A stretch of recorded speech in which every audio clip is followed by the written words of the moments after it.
In front of excited supporters in West Virginia, President Trump ignored his legal difficulties and rallied his base. Under our administration, America is winning again, and America is being respected again all over the world. It's America first.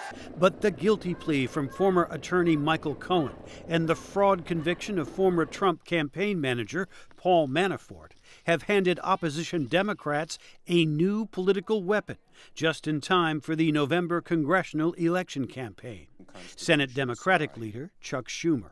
If my Republican colleagues remain silent, the party is becoming a co-conspirator in the culture of corruption that surrounds this president. Thank you, everybody, very much.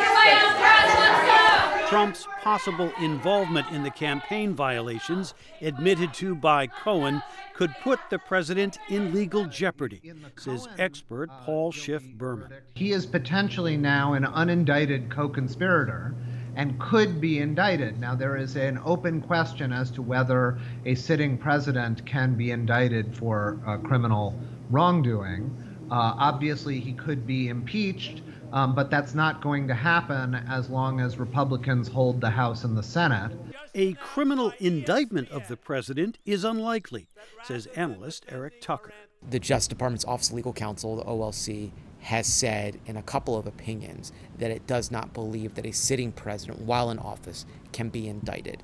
And we are told by lawyers for the president that Special Counsel Mueller's team intends to adhere to that guidance.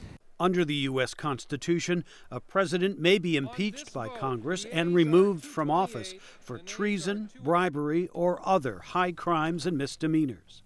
In 1998, President Bill Clinton was impeached for lying about an affair with intern Monica Lewinsky. I want you to listen to me. I'm going to say this again.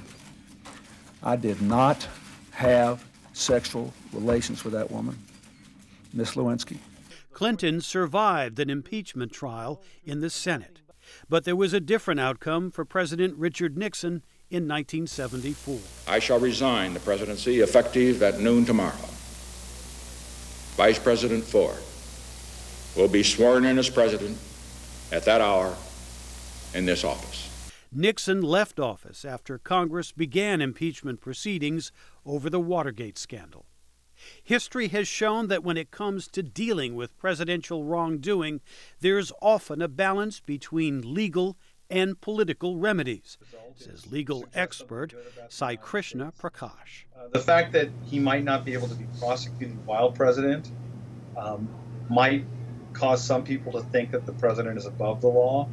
But of course, when you're designing a system, you have to decide, do you want to subject the president to possible prosecution while he's president?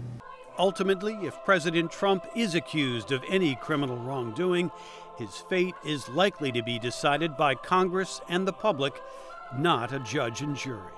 Jim Malone, VOA News, Washington.